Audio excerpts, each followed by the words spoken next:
My name is Taka Hailey. My grandson had the virus, the dengue. He ended up with a fever, emergency, and that's how it all started. My name is Taka Hailey. I am 10 years old now. I was 8. I live in Mililani. I was affected by one day because I was working with my grandmother at her workplace. And so I think when we was lifting up tires, I think I got bitten by the mosquito. I was having throwing up, diarrhea, lots of puking. Yeah, I fainted. And I was thinking about this and I was like, because it was not dengue because I didn't have no rash, yeah. So when my mother took me to the hospital, they gave me antibiotics and they took blood samples of me. And so when the blood test was positive for dengue, I started getting scared because I thought it was life-threatening. And so I was very nervous that I had this disease, and I was like, what if I pass it on to my cousins? What if I get this disease again? What if I have to go in the hospital? It kind of gave us a wake-up call.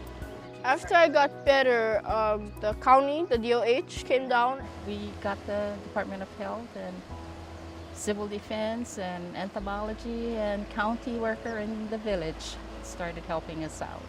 My name is Jasmine Stop. I'm the Assistant Supervisor for Public Health Nursing in West Hawaii.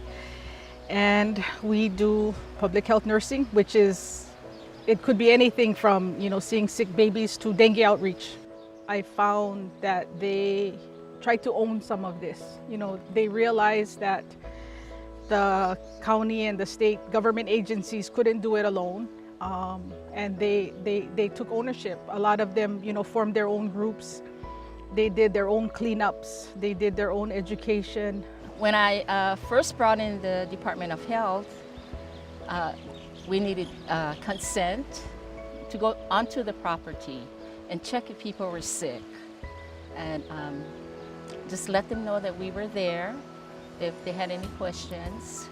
And in the meantime, we had the Civil Defense coming down, and we have the chief from Hilo, Fire Department chief that came from Hilo. We had entomologists there checking the bug lady, we call her, she was really great. She went through the tanks, got all the wigglers, and by the time she left the village, the wigglers had hatched into mosquitoes. So that's how we found out that we really had this Egypti down here, and made us more concerned for the people down here.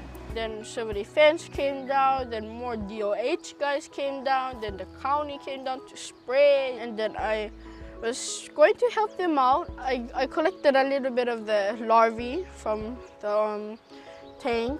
That was what made me most proud, and I think Mililani is perfect in showing that, because I think we were out of here in record time. We came down a couple months, the village people just took it upon themselves. We started signing contracts to spray because I was the house that had the main mosquito. I see a lot of people spraying. Every house you go to, you can smell the mosquito pond going, and we still sleep under the stars, and you can see the nets that they use mosquito nets. We can still do that, sleep under the stars and use the mosquito nets, and they're doing their part. We couldn't have did it by ourselves, and for sure, the village residents owned it, and they got it out. So I'm so proud of the island. That was for me the biggest thing, I think. I would tell them to always minimize skin if your place is always the hot spot where the dengue is, or the mosquito, especially mosquitoes, and always spray, light up mosquito punks, and if you're going outdoors to sleep, always put on your nets. It was a great experience going house to house with these different agencies and watching them and taking care of the people.